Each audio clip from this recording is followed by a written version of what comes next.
Assalamualaikum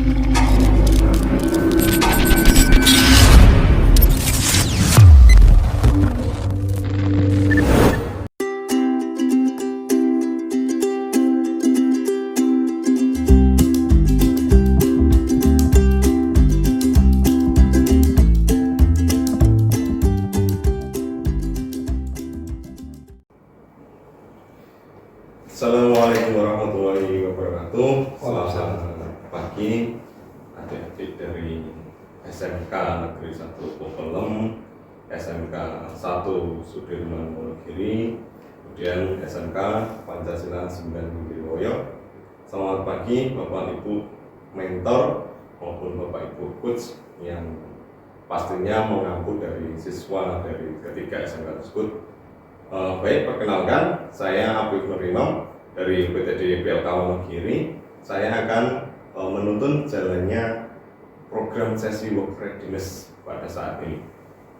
Di sebelah kanan saya sudah ada Pak Muhammad Muslim. Beliau adalah Kepala Seksi dari Dinas Tenaga Kerja bagian hubungan industrial. Selamat pagi Pak Selamat Muslim. pagi. Gimana Pak? Sehat? Sehat, alhamdulillah. Baik Pak Muslim, di sini kita namanya program work readiness yang disupport dari Jantra Kaki-Kaki, kemudian disupport juga dari YCAP atau Yayasan Cinta Anak Bangsa, kemudian juga dari BKK Wonogiri, yang mana anggotanya adalah dari ketiga SMK yang sudah saya sebutkan tersebut. Nah, teman-teman, ini materi pada saat ini sangat penting karena apa? Yang kita bahas adalah hubungan industrial atau hubungan kerja, yang mana hubungan kerja atau hubungan industrial ini wajib untuk diketahui, karena notabene banyak sekali pekerja yang pada saat ini nggak tahu apa-apa materi yang ada di dalam hubungan industrial atau hubungan kerja ini. Salah satu contohnya adalah mungkin perjanjian kerja ya Pak, maksudnya di dalam perjanjian kerja nanti ada banyak lagi masih diklasifikasikan, kemudian ada hak dan kewajiban, ada pengupahan dan lain-lain. Nah, pada sesi ini bisa kita buka Pak Muslim. Yang pertama Pak, hubungan kerja atau hubungan industrial itu definisinya seperti apa? Jadi untuk hubungan kerja, kalau hubungan industrial ini adalah suatu hubungan industri ya. Itu adalah nanti sangat luas antara kerja, pengusaha dan pemerintah.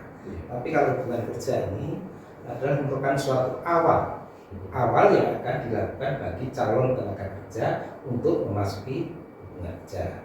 Sedang definisi hubungan kerja ya, itu adalah suatu hubungan antara pekerja dengan pengusaha berdasarkan perjanjian kerja yang punya unsur apa? Unsurnya adalah upah, perintah, dan pekerjaan. Ketiga unsur ini tidak ada satu pun tidak. Semua tiga ini harus tertuang di dalam suatu merupakan syarat utama daripada perjanjian kerja. Sekarang untuk pekerjaan sendiri, itu perbuatan untuk kepentingan usaha baik langsung maupun tidak langsung dan bertujuan secara terus-menerus untuk apa? Untuk meningkatkan produksi baik jumlah maupun mutunya. Ini adalah nanti yang dinamakan pekerjaan. Kemudian ada apa? Perintah. Perintah itu petunjuk atau perintah yang diberikan pengusaha kepada pekerja untuk apa? Untuk melakukan suatu pekerjaan yang diberikan. Berarti yang ketiga upah. Upah itu adalah hak yang diterima pekerja. Hak yang diterima pekerja karena apa? Sebagai imbalan untuk melakukan pekerjaan yang sudah dilakukan. Nah, ketiganya ini tidak boleh berkurang satupun. Nah, nanti kalau di hubungan industrial, kalau ada perselisihan, maka saya akan melihat ini. Ada hubungan kerja berarti kewenangan kita, kalau tidak ada. Tiga unsur ini berarti disebut unsur yang penting ya Pak? Mutlak harus ada ya? Kalau tidak ada perintah, ada pekerjaan upah berarti tidak bisa. Jadi 3 ini yang akan kita lihat sebagai seorang mediator ya. Itu melihat kalau ini ketiga terpenuhi berarti kita bisa menyelesaikan. Jadi yang namanya perjanjian kerja. Baik. Pak Musli, untuk perintah ini mungkin adik-adik belum paham. Yang dimaksud perintah ini mungkin outputnya itu adalah sebuah SPK ya, surat perjanjian kerja, benar atau tidak? Jadi gini, nanti untuk perintah itu sebenarnya kan nanti di dalam perjanjian kerja itu akan termuat yang namanya hak dan kewajiban. Nah, hak ini termasuk nanti ada yang masuk upah hak kerja. Terus kemudian yang pekerjaan perintah itu ada nanti kewajiban dari kerja. Nah, perintah ini bukan berarti kok perintah dalam arti perintah yang memang tidak melanggar aturan-aturan undang-undang. Kalau melanggar aturan undang tidak boleh dilaksanakan. Jadi kalau nanti ada perintah yang bertentangan dengan undang-undang tidak dilaksanakan, itu bukan pelanggaran. Jadi harus sesuai dengan aturan undang, minimal ya tidak sesuai, tidak melanggar keamanan, terus ketentraman dan sebagainya, untuk stabilitas. Baik. Untuk menggarisbawahi yang perintah, Pak, ini bisa disebut job desk kan dari sebuah perusahaan. Ya, karena untuk adik-adik ini kan anak milenial ya, Pak. Kadang bahasa dari sebuah undang-undang atau dari pemerintah itu agak kurang memahami. Jadi mungkin lebih ke job desk berarti tugas dari sebuah perusahaan, gitu ya, Pak ya? Oke.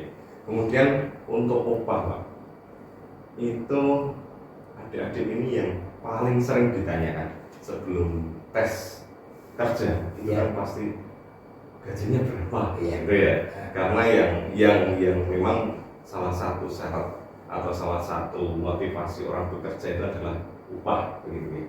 Nah, upah ini berarti sebelum bekerja boleh ya, Pak, ditanyakan kepada perusahaan yang pada saat itu wawancara atau tes atau mungkin sudah mau tanda tangan kontrak, itu boleh ditanyakan tidak?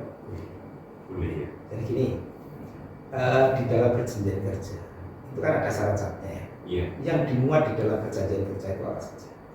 Itu termasuk nanti salah satunya adalah job atau pekerjaan apa, bukan di perusahaan mana, tapi pekerjaan apa yang diberikannya. Terus kalau ada jabatan apa? Terus upahnya berapa? Kalau di dalam PKWT perjanjian kerja waktu tertentu atau yang biasa umum disebut kontrak, itu nanti ada waktu sampai berapa lama itu harus dituangkan. Kemudian upah itu harus dituangkan juga.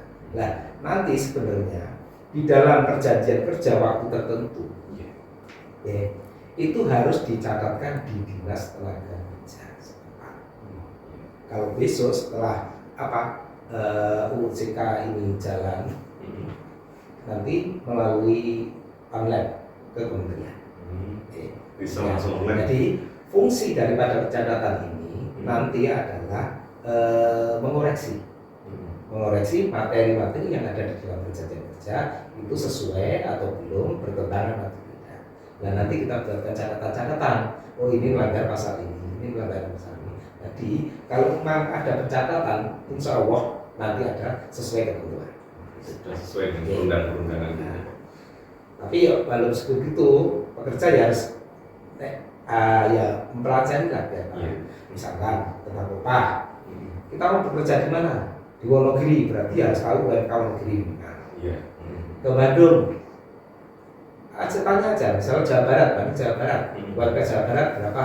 Nanti ada ke kabupaten berapa, dan minimalkan.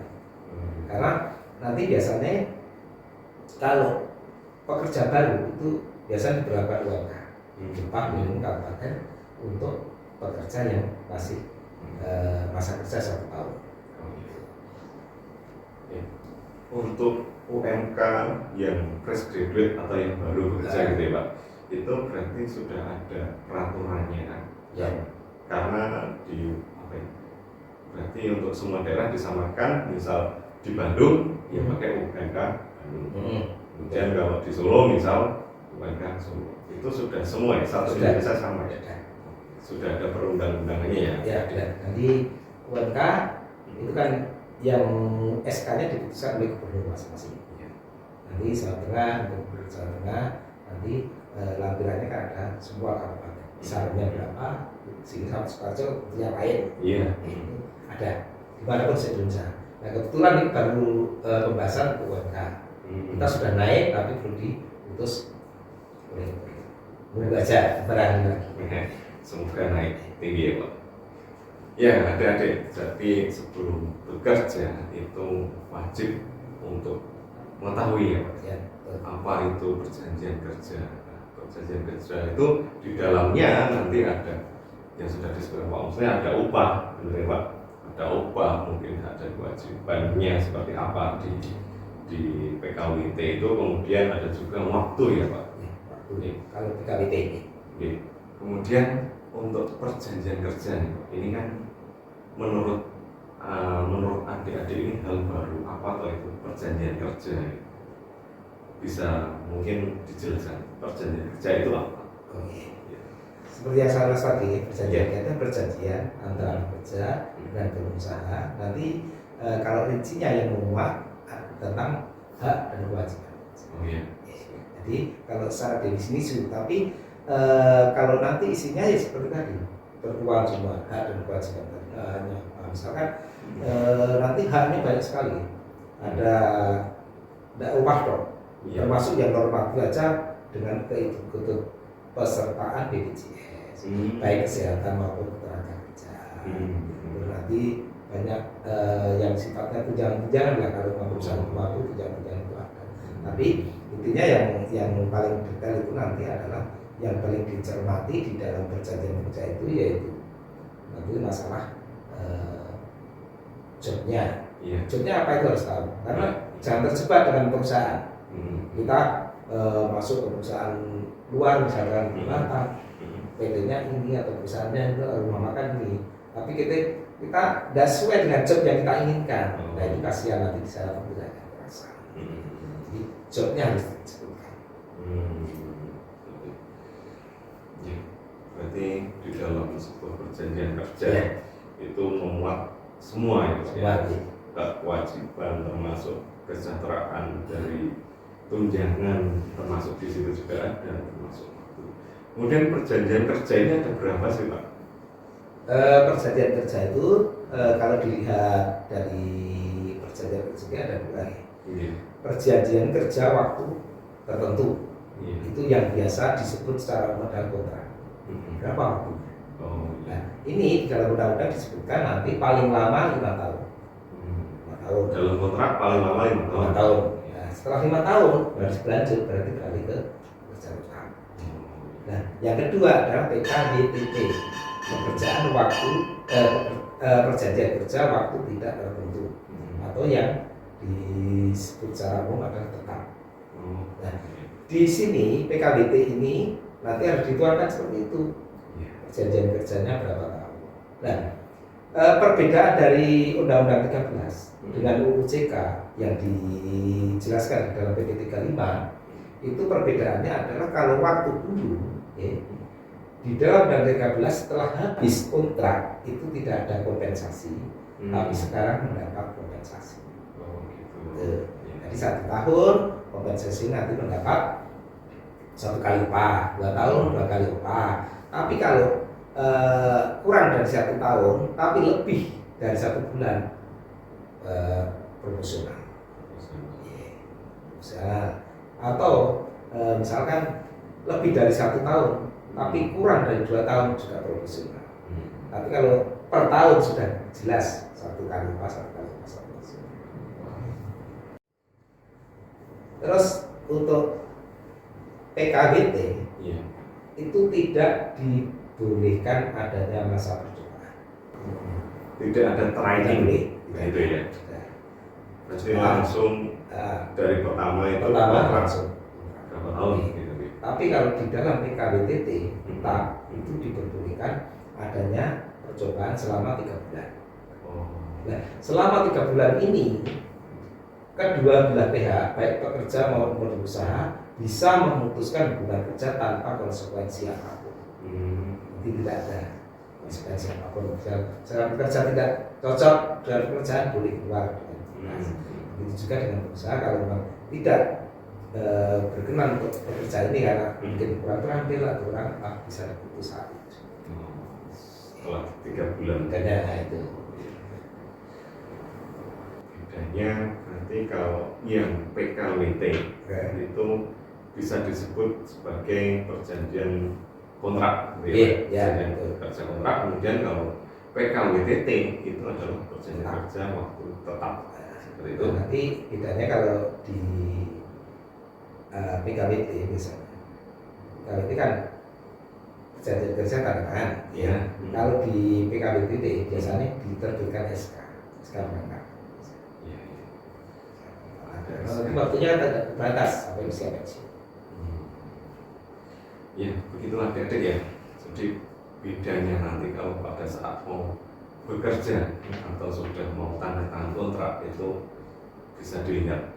Pada saat kontrak berarti menerimanya adalah PKWT, gitu ya. Apa toh PKWT? Yaitu perjanjian kerja waktu tertentu. Di situ memuat semua hak maupun kewajiban, termasuk ada waktu ya Pak ya, ada waktu untuk kontrak.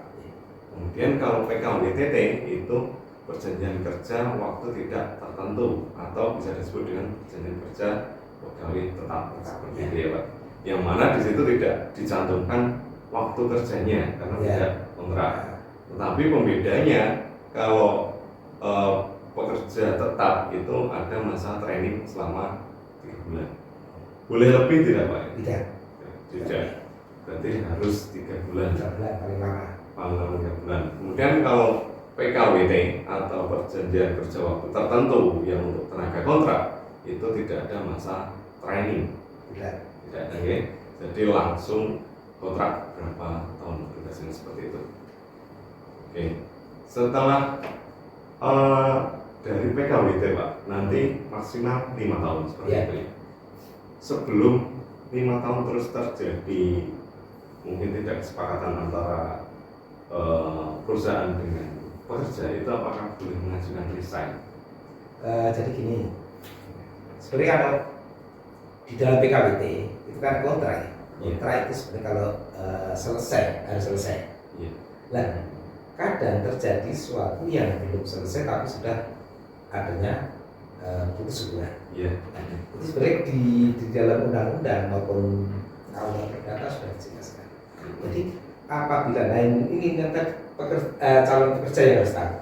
Apabila kontrak belum selesai, ternyata pekerja resign atau mengundurkan diri, maka sebenarnya dia punya kewajiban untuk menutup sampai selesai. Menutup itu maksudnya menutup. Contoh ini. Apa ini Pak? Kontrak 1 tahun, baru berjalan 10 bulan. Kan sisa 2 bulan. Nah, 2 bulan itu berarti pekerja punya kewajiban untuk menutup gaji 2 bulan pada perusahaan. Begitu juga sebaliknya. Kalau yang memutus pengusaha, maka pengusaha menutup 2 bulan sisa kontrak. Itu sudah berlaku internasional lah. Internasional. Baik. Banyak sekali ya ada informasinya yang harus dimengerti sebelum bekerja, karena adik-adik ini basicnya dari SMK yang hampir semuanya nanti pengennya bekerja setelah lulus. Jadi sangat penting materi ini yang padahal pada saat di lapangannya nanti banyak pekerja itu yang kurang memahami terkait perjanjian kerja, baik itu waktu tertentu maupun waktu tidak tertentu. Nah, ini adik-adik harus belajar ya, benar ya, harus belajar mengenai perjanjian kerja, termasuk yang tadi sudah disebutkan Pak Muslim. Apabila nanti misalnya ada kontrak 1 tahun dan kurang dari 1 tahun, ya bisa disebut atau 10 bulan tadi, di antara keduanya berarti harus menutup. Apabila perusahaan yang memutuskan berarti perusahaan menutup gaji 2 bulan. Tapi sebaliknya kalau pekerja yang memutuskan hubungan dengan perusahaan berarti harus dari pekerja tersebut yang menutup ke sebuah perusahaan, dan itu sudah berlaku secara internasional. Jadi adik-adik mohon ya harus belajar dan harus memahami ya Pak ya. Pada saat kontrak itu ya konsekuensinya apabila tidak selesai berarti harus menutup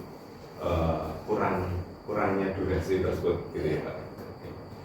Kemudian ada pekerjaan tertentu lainnya Pak, itu untuk perjanjian kerja harian. Ini apakah berlaku untuk misalnya kita kerja harian atau kita sebagai freelance atau sebagai kuli harian gitu Pak? Bagaimana Pak itu penjelasannya? Jadi gini, sebenarnya dalam pekerjaan kerja, ya, itu nanti ada lagi, nanti kalau dilihat dari sifat pekerjaannya itu ada yang namanya pekerjaan harian lepas. Ya, gitu. Kalau PHL itu ketentuannya yang baku itu kalau PHL itu sifat pekerjaannya berganti-ganti, baik waktunya maupun jenis pekerjaan.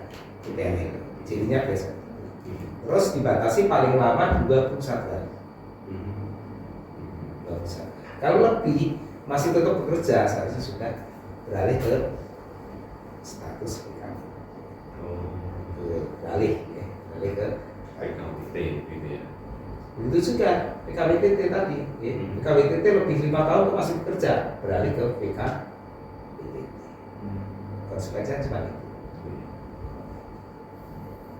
Mungkin untuk PKWTT itu persyaratan tidak tertentu, seperti tetap itu memang diharapkan di sana sebagai. Makanya muncul UUCK itu dengan adanya kompensasi. Itu kan punya hitung-hitungan ongkos bayar itu diharapkan nanti tetap pengennya ke arah yang tetap seperti ini. Kemudian ada syarat-syaratnya tidak Pak untuk perjanjian kerja harian? Syarat-syaratnya itu maksudnya apa ya, seperti kita bisa menentukan pengennya gaji berapa dalam satu hari, atau ada lagi setelah 21 hari tadi kan berarti harus beralih seperti itu ya. Untuk masalah gaji sebenarnya sama, haknya sama Mas. Hak untuk harian lepas sama. Itu untuk upah pun masih dibatasi dengan UMK juga, minimal itu. Jadi upah yang terendah di dalam suatu pekerjaan itu ada upah. Lah UMK itu sendiri kan artinya upah minimum kabupaten. Fungsinya apa? Sebagai jarak pengaman upah terendah. Jadi setelah itu tidak ada upah yang terendah lagi. Diharapkan. Tapi di dalam prakteknya masih UMK itu dijadikan upah standar. Nanti kerja berapa tahun isi UMK sebenarnya tidak boleh. Makanya kemarin dalam regulasi penetapan UMK saat ini, UMP juga itu kan sempat mencuat ya. Kenapa UMP diperjuangkan seperti itu? Makanya Pak Ganjar itu selaku gubernur nanti akan diterapkan struktur dan skala upah atau yang dikenal dengan struktur dan skala upah itu nanti diberlakukan sehingga nanti UMK itu hanya untuk benar-benar untuk ya masa kerjanya kurang dari 1 tahun. Yang sudah tahu 1 tahun ada kenaikan upah berdasarkan susu tadi. Kan segitu. Jadi nanti yang kerja 1 tahun dengan 10 tahun ya lain lah. Beda ya. Nah, seperti kita kan lain juga. Nah, nanti di swasta pun diharapkan seperti itu. Oke. Untuk perjanjian kerja yang harian ini Pak, ini untuk membuatnya itu berarti kan beda dengan yang PKWT atau PKWTT ini. Bisa dijelaskan Pak untuk membuat perjanjian kerja itu bagaimana? Sebenarnya sama ya. Semua perjanjian kerja itu sama. Cuma di dalam perjanjian kerja disebutkan ya, itu bisa kalau di undang-undang perdata kan disebutkan boleh secara lisan maupun tertulis. Bisa, secara bisa berjalan. Tapi di undang-undang kita diharapkan diwajibkan tulis. Karena itu sebagai bukti otentik. Kapan dia mulai bekerja dan sebagainya. Berarti nanti kalau ada permasalahan itu ada ujungnya. Karena gini Pak, saya pernah mendapat kasus waktu di Jawa Timur. Itu karena ada hubungan baik antara pengusahanya dengan bapaknya. Akhirnya sudah, kapan anak kamu pengen masuk aja. Tidak ada perjanjian. Nah, setelah ada kasus dia PHK, saya minta bukti kapan mulai bekerja untuk menentukan masa kerjanya. Kita kesulitan. Nggak ada bukti. Tapi sebagai mediator harus Peter menggali. Akhirnya saya gali terus, gali. Ternyata dari cerita, tanya kepada pengusaha, kenapa dulu dengan mudahnya tanpa suatu perjanjian atau minimal tidak ada SK pengangkatan. Dia menyatakan bahwa dulu memang ada hubungan baik dengan bapaknya, akhirnya sudah bekerja. Karena apa?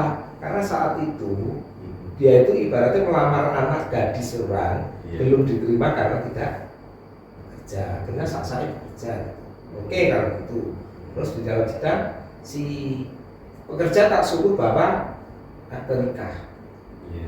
Aku sudah bilang, besok sidang Pak, saya sudah bisa menentukan masa kerjanya berapa. Kok bisa Pak? Bisa, pokoknya besok sidang. Nah itu bawa surat nikah. Nah dasar surat nikah itu kan Bapak bilang bahwa si A belum bisa diterima sebelum bekerja, berarti sebelum nikah ini. Nah setelah nikah ini berarti masa kerja benar yang diatur sebutkan pekerja adalah 15 tahun, bukan 10 tahun yang seperti Bapak sebutkan. Akhirnya ketemu. Nah makanya begitu pentingnya perjanjian atau minimal atau tak, makanya SK pengangkatan tadi. Nah kalau sudah dapat itu jangan dibuang. Terutama yang tetap ya. Karena masalahnya lama biasanya dibuang karena tidak perlu, akhirnya ada masalah. Notis penting ya adik-adik di sini. Nanti pada saat bekerja itu berarti yang pertama adalah perjanjian kerja itu harus tertulis, gitu ya Pak ya. Jangan sampai hilang, jangan sampai mau diiming-imingi dengan bahasa lisan bisa diterima bekerja sekian tahun dengan gaji sekian, tapi hanya secara lisan seperti itu ya. Karena apa? Karena nanti pada saat proses Anda sudah bekerja dan kalau ada sebuah masalah itu akan menjadi kerugian besar, gitu ya Pak. Baik dari yang pastinya ya dari kita selaku pekerja ya Pak ya. Kalau perusahaan kan hanya membutuhkan bukti, tapi karena kita nggak bisa membuktikan dengan surat tertulis itu tadi, makanya menimbulkan kerugian yang sangat besar. Adik-adik ini penting ya, jangan sampai nanti menerima perjanjian itu secara lisan, harus ada bukti otentik seperti itu. Oke, baik Pak Muslim. Kemudian untuk PKWT Pak, dalam pencatatannya itu dari kementerian kan paling lama 3 hari sejak penandatanganan dari pekerja begitu ya. Berarti dari sebuah perusahaan itu sebenarnya melakukan rekap ke kementerian. Prosesnya seperti apa? Ya ini gini, ini kan suatu perjanjian kerja itu setelah ditandatangani kedua belah pihak. Kalau menurut undang-undang atau waktu di PP 35 sebagai rujukannya itu ya. Jadi gini, nanti setelah ditandatangani para pihak itu ada batas waktunya 3 hari kerja sudah harus didaftarkan ke kementerian. Tapi ini untuk websitenya kelihatan belum selesai. Itu pendaftaran online-nya belum selesai. Nah, kalau belum selesai di pasal 2 dari 2 itu disebutkan dicatatkan di dinas tenaga kerja yang di dinas yang membidangi tenaga kerja setempat. Berarti kalau ini di Wonogiri. Nah, itu dibatasi waktu 7 hari setelah penandatanganan. Nah, jadi nanti di situ tugas kita adalah nanti mengoreksi di dalam pencatatan kita terbitkan surat pencatatan yang disertai dengan catatan-catatan ya seperti misalnya seperti tadi. Iya. Kurangnya apa? Tapi kalau perusahaan besar biasanya Iya. konsep itu sudah diajukan kita dulu. Oh, iya. Sudah kita dulu, kalau sudah sesuai baru dibuat apa ya, semacam blanko lah, karena nanti tiap hari gunakan gitu. Sudah ada konsepnya Ada yang konsepnya. perusahaan besar gitu ya. Jadi nanti dari perusahaan langsung direct ke pekerja itu sudah menyodorkan konsep yang sesuai dinas tenaga kerja, begitu ya Pak ya.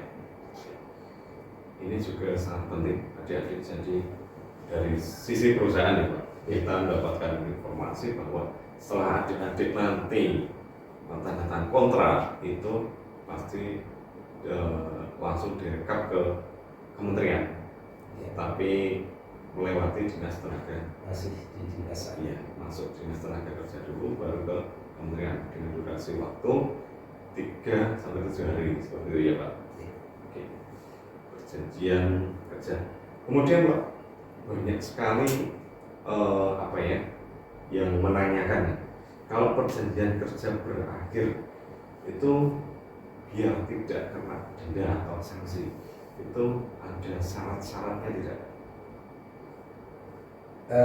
Kalau sebenarnya perjanjian kerja tidak ada, denda itu tidak ada. Tidak ada ya. Ya, cuman di situ kan, ya itu tadi semacam denda sebenarnya bukan denda ya. Kalau tidak yang mengakhiri di luar kesepakatan yang telah disepakati, ya dendanya tadi menggantikan, menutup lah. Iya. Makanya kalau apa ya istilahnya, kalau dengan suka pula misalkan, Iya. itu pelatih itu Iya. kalau belum selesai kontraknya Iya. kompensasi, pengembalian itu besar. Jadi mungkin gaji terbesar itu kadang suatu pelatih yang karena sering dipecat, Iya. pelatih pecat, nembak sini pecat lagi itu. Nah begitu juga di sini sebenarnya kan. Makanya saya sudah katakan tadi, ini berlaku hampir semua ya, negara-negara. Cuman di Indonesia kan kalau misalkan ini tadi ya, di pekerja aja kita mengusulkan pekerja itu hati-hatilah kalau keluar karena punya konsekuensi. Iya. Jadi makanya kadang yang ngurus ke tempat saya nggak tahu konsekuensi itu, yang mundur-mundur. Nah, mundur pun ya, kalau di dalam suatu perjanjian di undang-undang, itu pekerja mau mengundurkan diri itu sudah harus mengajukan pengunduran diri selama 30 hari sebelum. Gunanya apa? Gunanya perusahaan diberi kesempatan untuk mencari ganti rugi. Karena kasihan ya, nah kalau nanti suatu perusahaan yang sifatnya apa ya, berantai, itu kelang siji kan mati. Tidak bisa produksi lagi, tidak produksi lagi. Nah, yang sering terjadi itu pekerja biasanya gini, mundur dengan apa ya, dengan seenaknya. Terus setelah tidak mendapat prakarya atau surat pengalaman kerja, akhirnya kan tidak bisa mencairkan BPJS. Baru kita, lah itu kita kesulitan adik-adik. Karena kalau kita menolak itu dengan melanggar aturan, nah itu kadang kita di situ.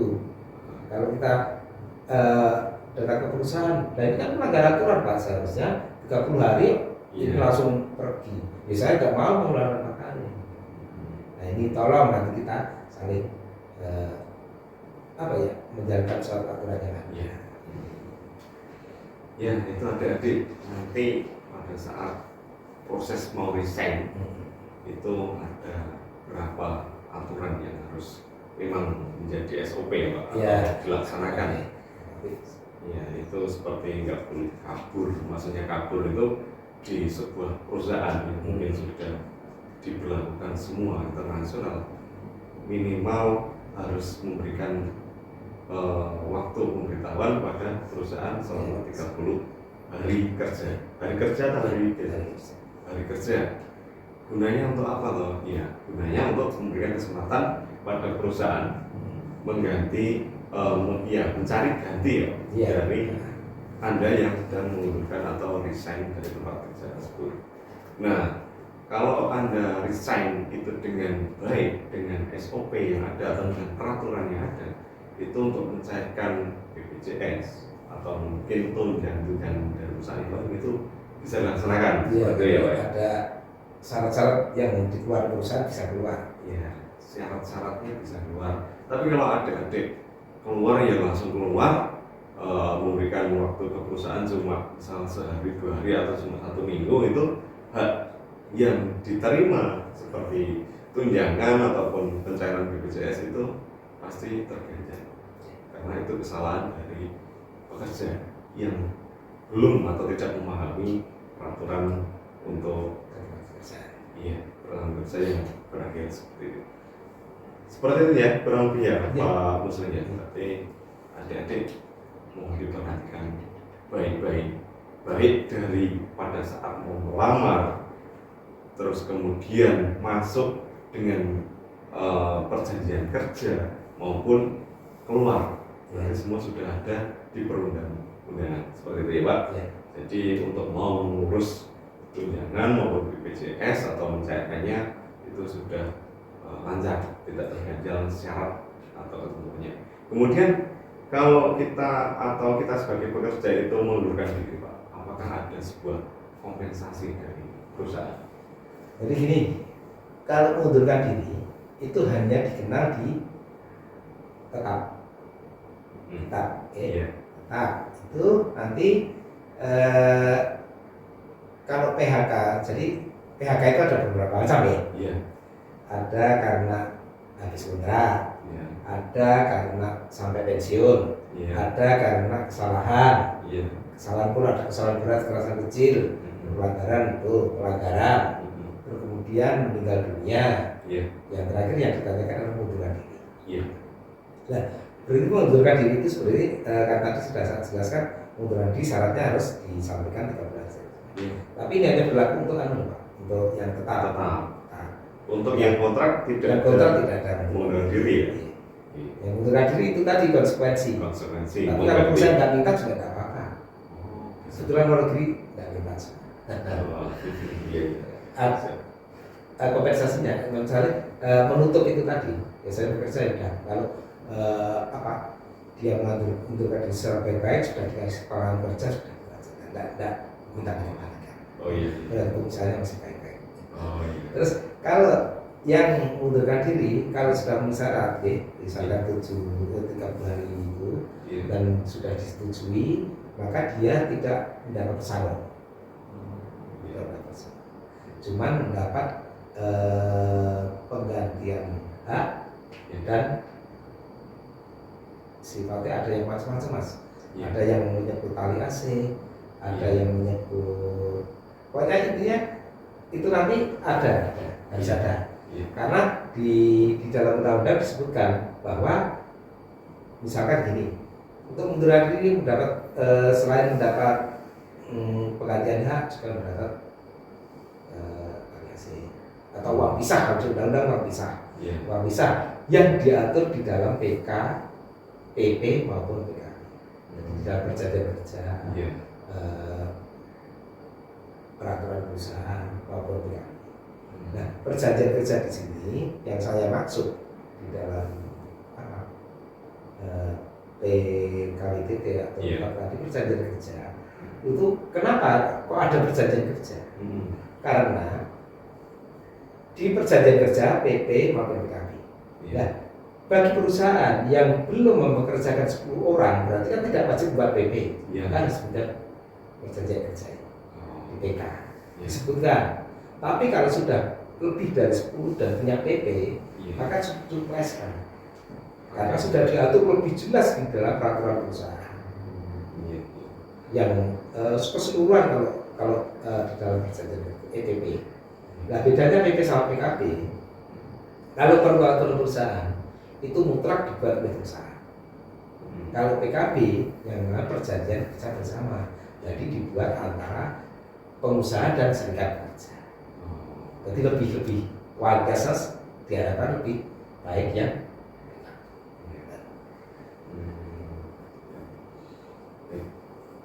Itu ya, berarti itu masuk dalam apa ya Pak ya, sebuah bukan kompensasi ya? Iya.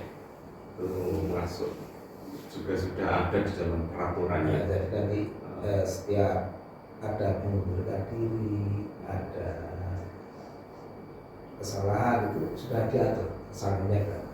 Oh iya. Ya itu bisa dicari di internet mengenai PP-nya. Bisa. Ya. Jadi untuk pekerja itu biasanya yang di PP 35. PP 35. Ya. Atau di OJK khusus tenaga kerja juga bisa dibaca di situ. Nanti kan ini dijelaskan di dalam peraturan pemerintah. Cari peraturan pemerintahnya. Maksudnya kalau pelajari undang-undang kan gitu larinya ke PP nanti ada lagi turunannya lagi. Ya, yang penting adik-adik tahu garis besarnya, ya.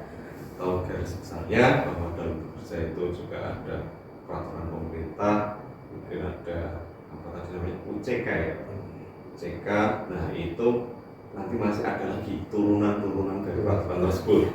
Nah yang harus dipahami, yang penting adik-adik tahu garis besarnya. Nanti misalnya adik-adik mau tahu, sudah menjadi tetap terus mau mundurkan diri gitu ya. Nah itu dicari tuh, nanti adik-adik dapat pesangon berapa kali upah misalnya seperti itu, dan kemudian proses pengunduran dirinya harus berapa hari dulu sebelum pengunduran diri, itu ada semua. Tinggal kita pintar-pintar untuk mencari dan memahami seperti itu ya Pak ya. Itu untuk kompensasi adik-adik. Kemudian untuk besarnya kompensasi pun sebenarnya sudah ada ya Pak, sudah ada peraturan. Tapi bisa dijelaskan Pak biar adik-adik punya gambaran. Jadi gini, untuk pesangon yang disebut pesangon itu nanti seperti gini gambarannya. Makanya tadi saya sebutkan bahwa kalau tetap SK pengangkatan itu jelas, karena nanti lain-lain antara adik-adik lain-lain. Semakin lama bekerja maka pesangonnya lebih besar. Contoh saja misalkan pesangon disebutkan yang kurang dari satu tahun lebih, 1 kali upah, 2 tahun. Perhargaan masa kerja, karena nanti dapat tiga pesangon, penghargaan masa kerja dan penggantian. Beda lagi tuh Pak ya. Nah, itu satu komponen, satu komponen. Iya. Jadi nanti ketiga itu ada. Nah nanti melihat berapa tahun dia bekerja. Berarti misalkan dia kurang dari 3 tahun, berarti hanya pesangon tahun. Karena yang penghargaan masa kerja itu di situ disebutkan yang mempunyai masa kerja 3 tahun. Iya. Tapi kurang dari 6 tahun, maka mendapat penghargaan masa kerja 2 kali upah. Mulainya dari 3, berarti sebelum 3 belum mendapat penghargaan. Jadi yang pekerjaan yang penghargaan ini hanya dikhususkan bagi pekerja yang 3 tahun. Tapi kalau pesangon sudah dapat. Pesangon itu berarti tahun lebih bulan ya. Ya, adik-adik itu nanti kalau adik-adik bekerja 1 tahun lebih kurang dari 3 tahun, itu dapatnya adalah upah 1 kali gaji seperti itu ya Pak. Kemudian ada lagi nanti namanya penghargaan masa kerja penghargaan seperti itu ya Pak. Itu adik-adik harus bekerja di atas 3 tahun, di bawah 6 tahun. Nah, seperti itu. Nanti setelah 3 tahun adik-adik dapat pesangon termasuk masa penghargaan seperti itu Pak ya. Nah itu adik-adik itu menjadi hak pekerja. Jadi adik-adik mungkin bisa menuntut Pak kalau tidak diberikan. Iya. Jadi bisa menuntut ke perusahaan seperti itu Pak. Iya, minta ke perusahaan. Nanti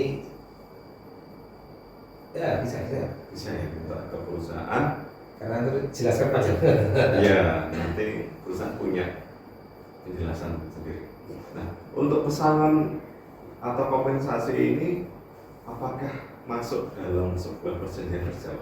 Apakah dimasukkan? Bisa enggak apa-apa. Bisa jadi bisa enggak. karena untuk pesangon itu sudah dituangkan di dalam undang-undang.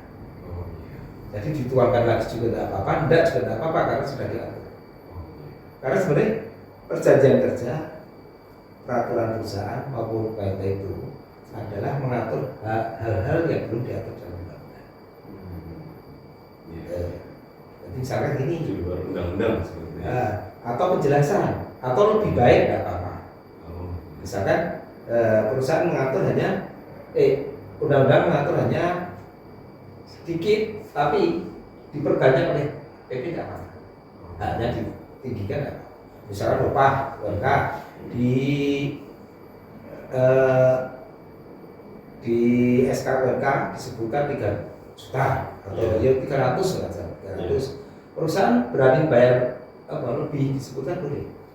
Tapi upah terendah di perusahaan kami adalah 350 boleh. Nah, artinya itu.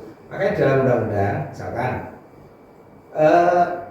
untuk jam kerja itu 7 jam sehari bagi yang menggunakan waktu kerja 6 hari. 8 jam bagi perusahaan yang mempekerjakan 5 hari kerja. Terus dilanjutkan atau tidak boleh lebih dari 40 jam seminggu. Nah, ini tugas di dalam perjanjian kerja maupun PP PKWT menyebutkan jam kerjanya berapa sampai berapa. Menjabarkan dari seperti itu. Tapi kalau diulang lagi juga tidak apa. Itu harus ibaratnya rangkuman lah biar kerja tidak muncul sana sini. Baik, itu adik-adik. Jadi harus jeli Pak dalam membaca sebuah PKWT. Kemudian nanti ada dasarnya untuk peraturan perundang-undangannya atau peraturan pemerintah mengenai hak dan kewajiban seorang pekerja seperti Pak. Itu memang harus dipahami, dipelajari juga selaku pencari kerja, pencakar atau nanti setelah Anda masuk dalam sebuah dunia industri dalam kalau sudah bekerja itu Anda lebih wajib dalam memahami undang-undang tersebut. Karena apa? Karena ternyata banyak hak juga yang harusnya Anda dapat, tapi karena kalau Anda tidak tahu jadinya nggak ngurus. Padahal itu di perundang-undangan sudah ada ya Pak, dan itu sudah menjadi haknya Anda diurus, walaupun tidak tercantum di PKWT seperti itu. Tapi kalau perusahaan itu mempunyai kompensasi yang lebih atau dari undang-undang dan dia menyebutkan di PKWT, itu lebih baik lagi karena dari pekerja sudah jelas membaca dan gampang, tidak harus mencari undang-undang seperti itu. Masih banyak lagi adik-adik untuk materinya di dalam hubungan kerja atau hubungan industrial ini. Tetapi secara garis besar kita sudah sampaikan ya dari Pak Muslim. Pak Muslim, sebelum kita tutup, pesan untuk adik-adik canaker atau calon tenaga kerja ini bagaimana mensikapi, apalagi pada saat kondisi seperti ini yang semua orang pengennya langsung bekerja karena pandemi itu benar-benar mengurangi ya Pak, melangsingkan perusahaan dengan banyak PHK, dengan banyak tidak membuka lowongan pekerjaan dan sebagainya. Nah, ini kesan-kesan Bapak kepada anak-anak atau adik-adik SMK biar nanti pada saat mau mencari kerja atau kemudian dia kontrak kerja, kemudian atau nanti pada saat resign itu baiknya seperti apa? Jadi untuk pesan ya, jadi kalau sebenarnya kan menurut tadi kan luas sekali ya. Pesan kita batasi aja di bidang kita ya, bidang HI. Jadi gini, sebenarnya untuk perjanjian kerja dengan kerja ini penempatan, kalau di kita kan penempatan. Penempatan tugasnya kalau sudah ditempatkan sudah selesai. Tapi kita yang punya tugas besar karena melindungi selama bekerja ini. Jadi sebenarnya gini, ya cari kerja Intinya kalau mau sudah bekerja, keluarkan produktivitas kita agar senangi perusahaan dan akhirnya kita menjadi korban kalau nanti ada suatu PHK. Itu yang satu. Yang kedua juga harus dipelajari lah aturan-aturan yang ada, karena ini undang-undang penjenengan, undang-undang yang ada harus tahu. Yang ketiga, pesan terakhir itu, intinya kalau nanti memang ada suatu permasalahan yang masih abu-abu, mending datang ke dinas tenaga kerja setempat untuk berkonsultasi. Itu yang paling kuncinya, itu malah jangan cari informasi di luar, datang aja ke dinas setempat untuk konsultasi. Kalau memang bisa ada tindakan dari dinas kan bisa dilakukan. Sudah Pak? Ya, itu 3 pesan penting dari Pak Muslim, adik-adik semuanya, untuk atau pengen tindak lanjutnya, adik-adik kalau kurang paham atau kurang mengerti atau pengen penjelasan lagi, bisa datang ke Dinas Tenaga Kerja atau ke PLK untuk saya sampaikan ke Pak Muslim. Jadi kadang anak-anak itu penasarannya sebenarnya tinggi Pak, tapi nggak tahu jalurnya, saya harus kemana gitu. Nah di sini Pak Muslim membuka pintu ya Pak, kalau ada adik-adik yang mau tanya atau mau datang langsung ke Dinas Tenaga Kerja mengenai mungkin peraturan atau penjelasan terkait perundang-undangan tenaga kerja seperti itu. Kemudian untuk pesan-pesan yang lain tadi banyak materi yang sangat penting, adik-adik nanti bisa melihat atau search atau belajar masalah undang-undang. Mungkin itu untuk hari ini yang bisa kami sampaikan. Terima kasih sekali lagi atas materi yang sangat, menurut saya sangat berkualitas ya Pak Muslim, karena ini sebuah materi yang tidak dijelaskan dari sebuah pendidikan. Jadi mungkin hanya sebuah persiapan seperti psikotes, interview dan lain-lain, tetapi kita melupakan bahwa undang-undang tenaga kerja itu penting untuk kesejahteraan kerja, seperti itu. Mungkin dari saya cukup, Pak Muslim cukup. Kita tutup untuk sesi work readiness pada hari ini, masalah hubungan industrial atau hubungan kerja. Terima kasih yang sudah mendukung dari UNCAP, kemudian dari Sentra Kaki maupun dari BKK Wonogiri. Sekian dari saya, kurang lebihnya saya mohon maaf. Wabillahi taufiq wal hidayah. Wassalamualaikum warahmatullahi wabarakatuh. Salam sehat.